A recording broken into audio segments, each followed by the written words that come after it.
और बाकी लोग नहीं चाहते, पीछे वाले शरीर से पीछे रहना है, बाकी मन से तो आगे ही रहना है। लंबे लंबे हाथ रही और एक दोनों हाथ रख रही, जिसकी जितनी जोर की ताली बजेगी ना उसका उतनी जल्दी मन लगेगा। लंबे लंबे हाथ रही, ओ मुझे राधे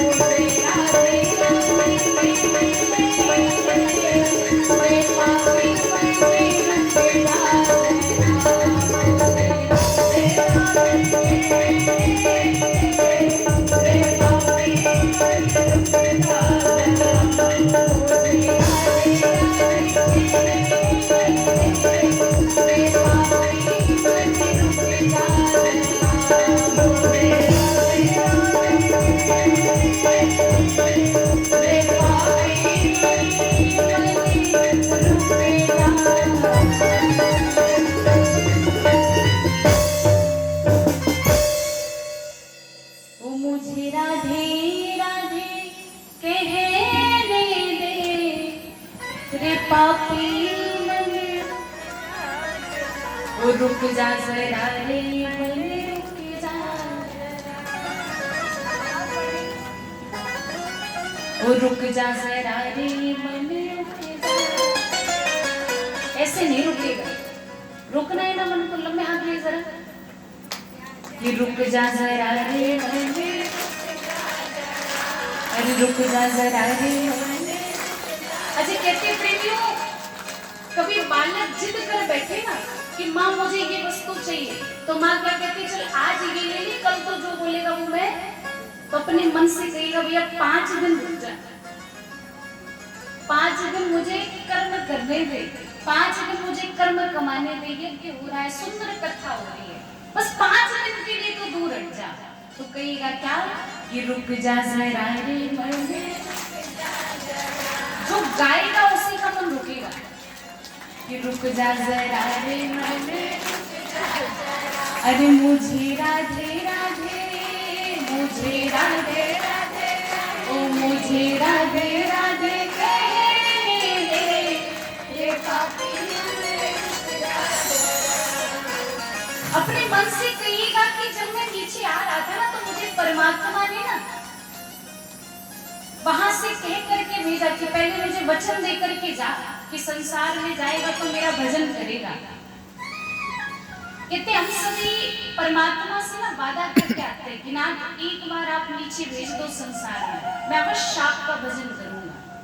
कि गर्भ में प्रभु से जो वादा अब तक ना मैंने उसे, अरे मुझे वादा निभाने दे, मैं पापी बने कहते प्रेमियों, ये जो जीवन है ना, हमारे इस जीवन को समझो ये नैया है, कि जीवन नैया डगमगे और बीच भंवर में खाए। अच्छा ये संसार को सागर कहा जाता है, क्या कहा जाता है, सागर। ये जो संसार है ना प्रेमियों, ये सागर है।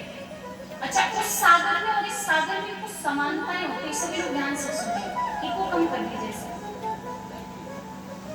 कहते प्रेमियों, उस सागर में और इस सागर में ना कुछ समानताएं होती है। कैसी? बोलिए आप जब सागर के तट पर जाओगे ना तो सागर का एक ही छोर दिखाई पड़ेगा। एक ही छोर दिखता है कि नहीं? बोले सागर का दूसरा तट आपको दिखाई नहीं पड़ेगा। कहते प्रेमियों, इस मानव जीवन में भी, संसार सागर में भी केवल एक ही तट दिखाई पड़ता है, जन्म रूपी तट। मृत्यु किसी को दिखाई नहीं पड़ती। दिखाई पड़ती है जबकि पता है कि है, सागर का सबको पता है कि एक तट है तो दूसरा भी होगा। हमारा भी में बताया कि अरे जब जन्म है तो मृत्यु तो अवश्य होगी, आया है सो जाएगा राजा रंग। लेकिन दिखाई किसी को नहीं पड़ता। कोई विचार करे अरे मेरी मृत्यु को मैं देख लूं तो क्या देख पाएगा कोई? बोले ये पंछी कब उड़ जाएंगे पता ही नहीं चलेगा। बोले दूसरी समानता क्या है? कहते सागर में जब लहरें आती है ना तो कभी लहरें इतनी अनुकूल होती हैं कि लगता है आकाश को छू लेंगी, और कभी लहरें इतनी प्रतिकूल हो जाती हैं कि लगता है पाताल के भीतर समा जाएंगी। कहते हैं ऐसे ही इस संसार सागर में जानते हैं क्या होता है? कभी परमात्मा सुख देते तो ऐसा लगता है मानो कि आनंद आनंद हो गया। जीवन में कभी प्रतिकूल लहरें आ जाते हैं, दुखी दुख मिल जाता है। कभी अनुकूल लहरें यानी सुखी सुख मिल जाता है। कभी लहरें एक समान नहीं रहती, कभी अनुकूल तो कभी प्रतिकूल। तीसरी समानता क्या है? बोले सागर को जब दूर से देखोगे ना तो ऐसा लगता है कितना सुंदर जल है, दिखाई पड़ता है सुंदर कि नहीं? बोले समुद्र का जल सबको बहुत सुंदर दिखाई पड़ता है, लेकिन जब भीतर जाकर के पान करोगे ना तो खारा मिलेगा। कैसा मिलेगा? कहते प्रेमियों इसी प्रकार संसार आपको केवल देखने में सुंदर लगता है, जब संसार के भीतर आओगे ना तो आपको केवल कमियां ही कमियां दिखाई पड़ेंगी। और कमियां ना होती तो क्या इस जीवन में हम सभी दुखी रहते? एक ही व्यक्ति ऐसा नहीं जो कह दे अरे हम सुखी हैं। कि सोची महाराज श्रवण कराते हैं, यहाँ सनकादिक ऋषि बताते हैं कि आत्मदेव जी महाराज संसार को ज्ञान देने वाले आज उस फल को लेकर के गए। अपनी पत्नी से कहा कि धुंधली हमारे घर में संतान नहीं है, ये संत ने मुझे फल दिया, इसे पाने से हमें संतान की प्राप्ति होगी। धुंधली ने कहा ना मैं पा तो लूंगी लेकिन अभी नहीं पाऊंगी। और मैंने बताया धुंधली कैसी? पति की बातों को नहीं मानना। आज भी कई स्त्रियां पति जो कहेंगे उसका विपरीत ही कार्य करना है।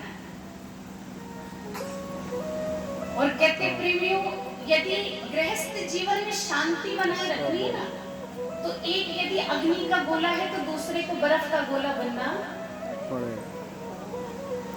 एक यदि तेज है तो दूसरे को धीरे होना पड़ेगा, तभी ये गृहस्थ जीवन की गाड़ी चल पाएगी। अब दोनों ही गर्म हो जाए तो भी परेशानी, दोनों ही ठंडे हो जाए तो भी परेशानी। आत्मदेव जी जानते थे कि मेरी पत्नी कभी मेरी बात नहीं मानती, इसीलिए आत्मदेव जी अधिक वार्ता नहीं किया करते। आत्मदेव जी धुंधली को अधिक कुछ नहीं कहा करते। आज बोले प्रेमियों धुंधली कहती पहले मैं स्नान करूंगी, स्नान के बाद पूजा पाठ करूंगी और उसके बाद फल पाऊंगी। आत्मदेव जी कहते हैं जो पूजा नहीं करता आज वो पूजा करने की बात कर रहा है, अवश्य संत की कृपा हो गई। बोले प्रेमियों जाते जाते आत्मदेव जी ने कहा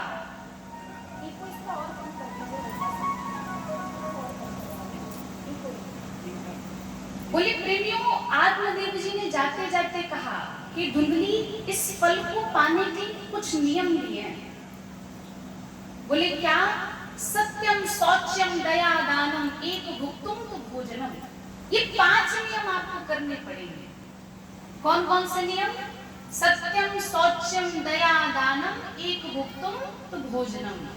बोले प्रेमियों धुंधली ने सुना, अभी तक तो विचार भी बना था कि चलो फल को पाएंगे। धुंधली कहती यदि ऐसी बात है तो ससुराल में मुझसे ये नियम नहीं होंगे, उसके लिए तो मायके जाना पड़ेगा।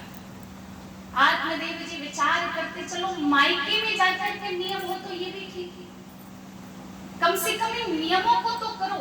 और मानिएगा आज भी यदि गर्भवती नारी 5 नियमों को कर लेना तो पुत्र को बड़े होने के बाद संस्कार देने की आवश्यकता नहीं है।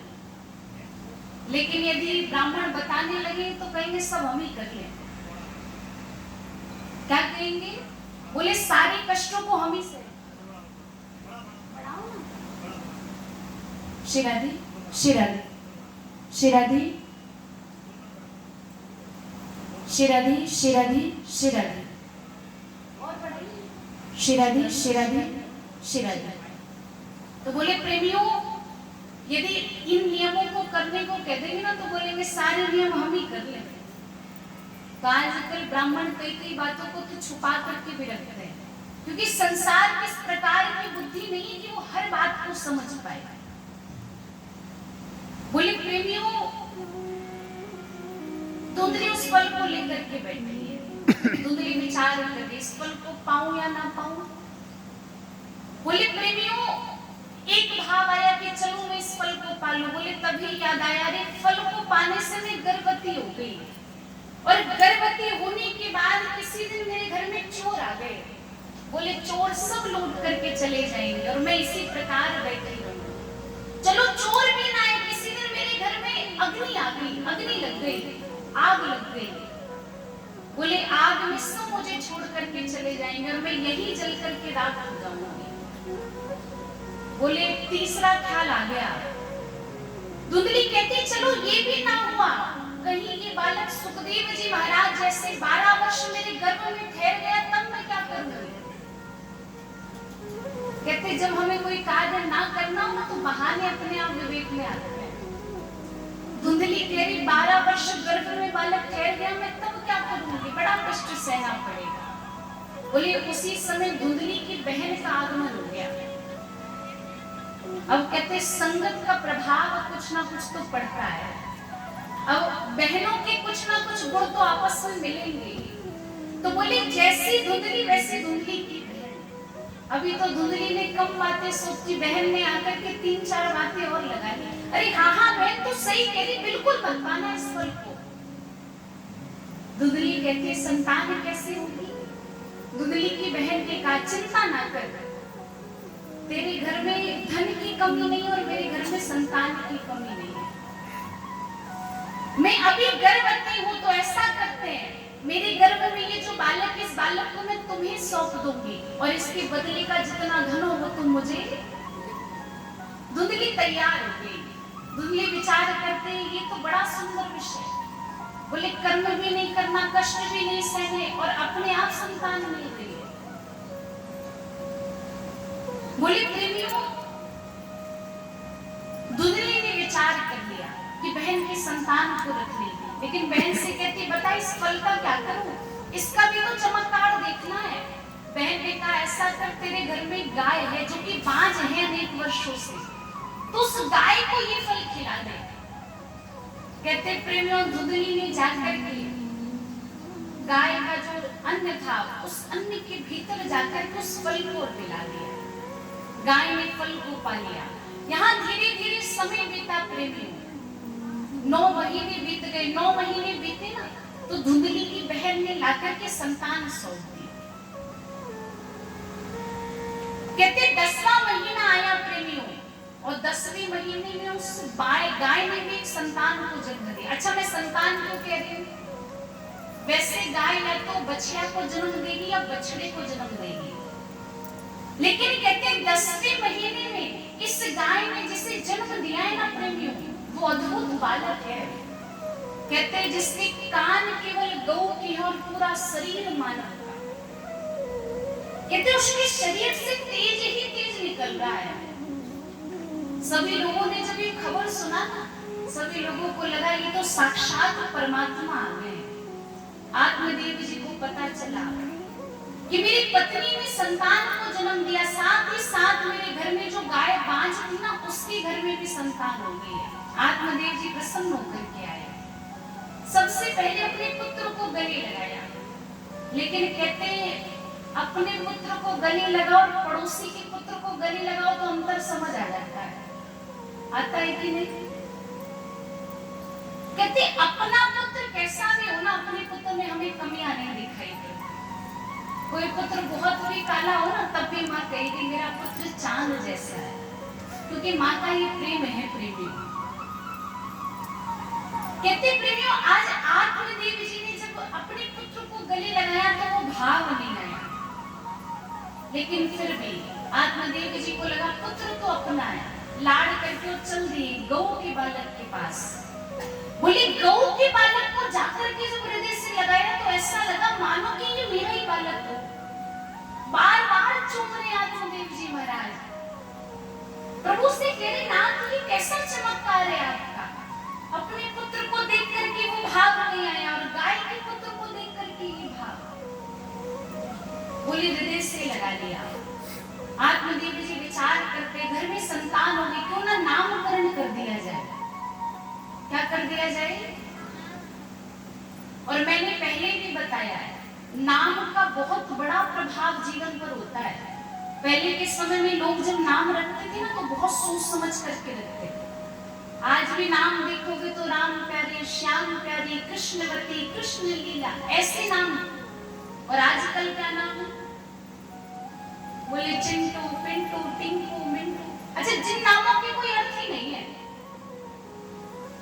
अच्छा, जिन नामों का कोई अर्थ नहीं, वो तो अनर्थ करेंगे। करेंगे कि नहीं करेंगे? अब यदि नाम में राम प्यारे हो तो गुण तो कुछ ना कुछ आए मिलेंगे, और चिंटू, मिंटू, टिंकू ऐसे नाम हो तो फिर क्या गुण आएंगे?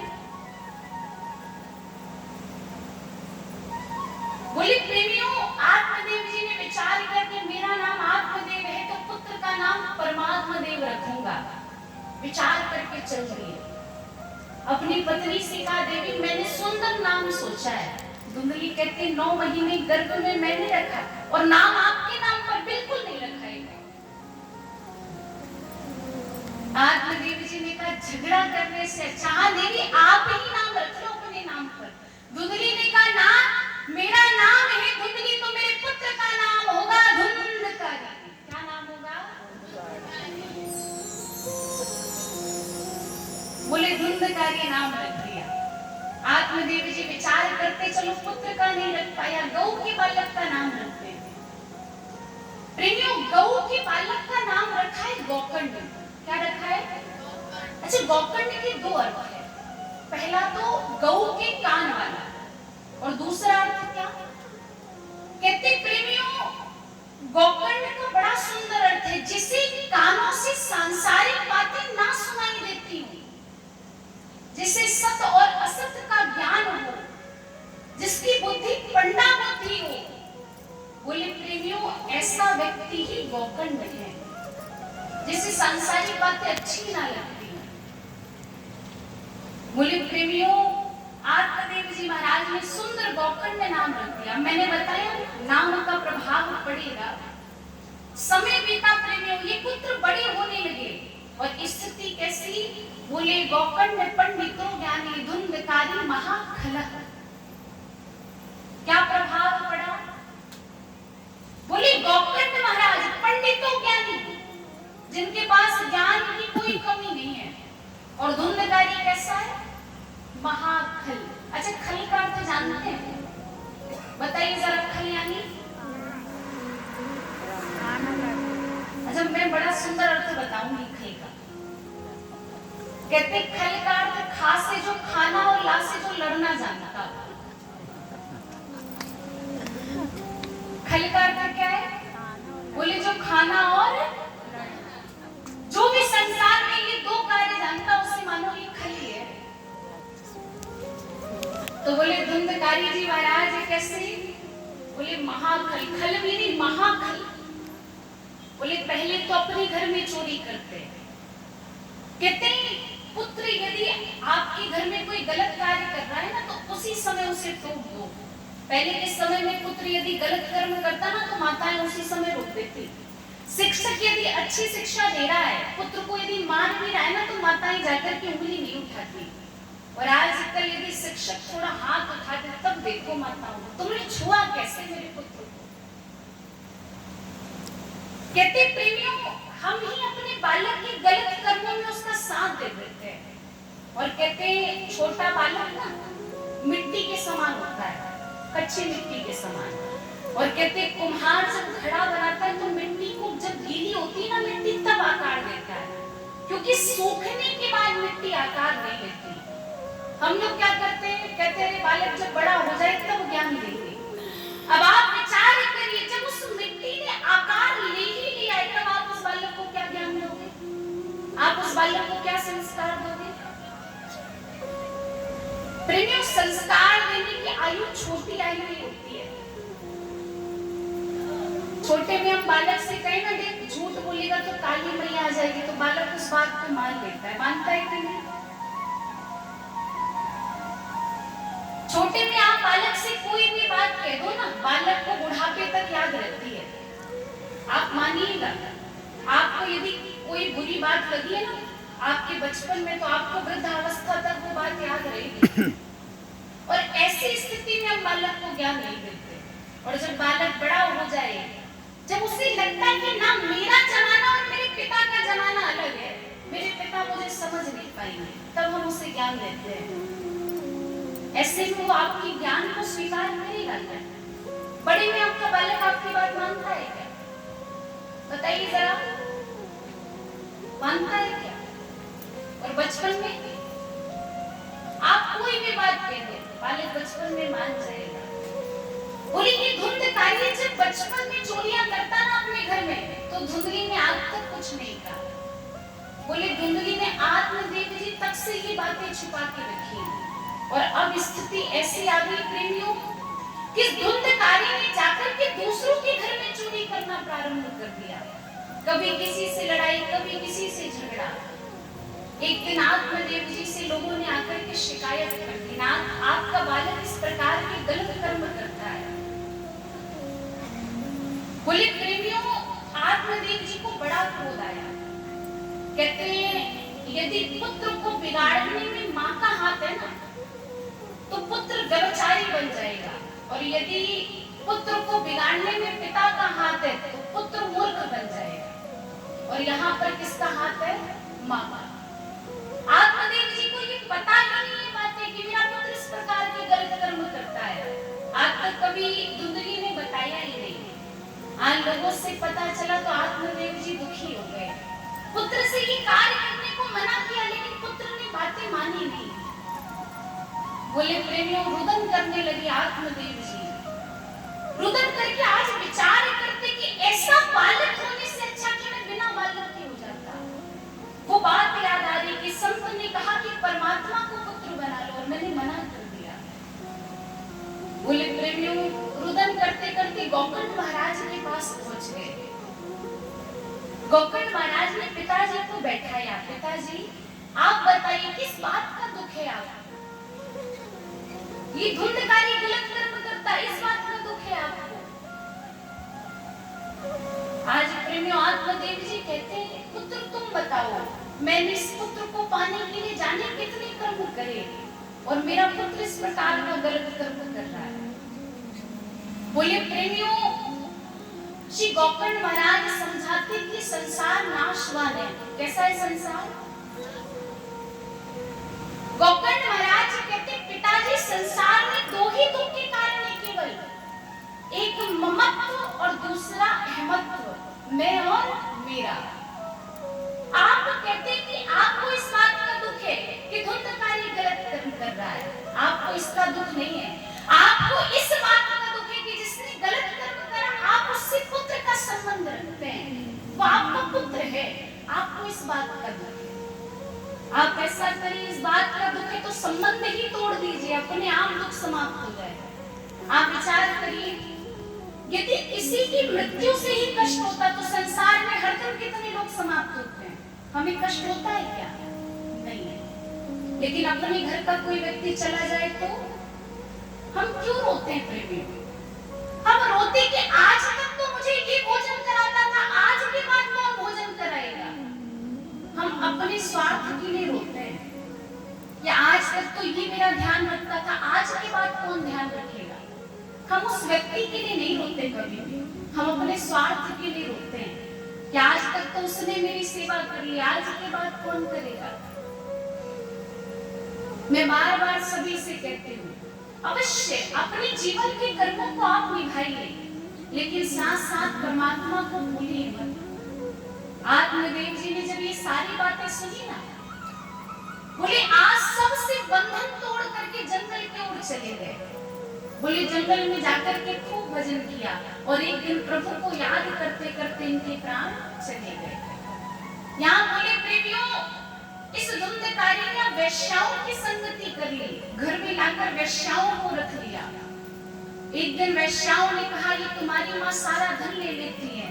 धुंधकारी को क्रोध आया, माँ की केश पकड़े, वो माँ जिसने आज तक धुंधकारी की सारी गलतियों को छुपा करके रखा, उसी माँ के केश पकड़े और पकड़ करके अपनी माँ को कुएं के भीतर डाल दिया।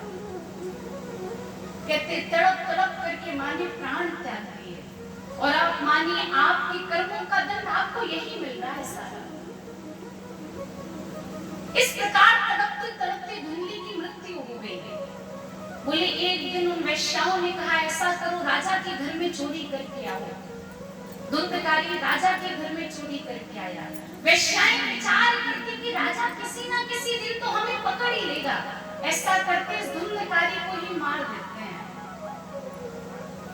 बोले प्रेमियों आज धुंधकारी जब बाहर गया तो यहाँ वैश्याओं ने ये विचार बना लिया कि किस प्रकार हम धुंधकारी को मारेंगे। बोले आज जब धुंधकारी आए हाथों में अस्त्र लेकर के 3-4 बार प्रहार किया धुंधकारी के पीठ के भीतर। बोले प्रेमियों इससे भी धुंधकारी के प्राण नहीं गए। धुंधकारी जोर जोर से चिल्लाने लगा। आज उन 5 वैश्याओं ने जलते हुए अंगार लेकर के आए और उन अंगारों को धुंधकारी के मुख में डाल दिए। बोले प्रेमियों इस प्रकार तड़पते हुए श्री धुंधकारी जी की मृत्यु हो गई। बोले उसी के घर में गड्ढा खोद करके धुंधकारी जी के शरीर को डाल दिया। और मैंने बताया ना प्रेमियों यदि मृत्यु के बाद आपके संस्कार ना कराए जाए, यदि आपका अंतिम संस्कार ना हो ना प्रेमियों, तो आपके ये प्राणों को मोक्ष नहीं मिलता।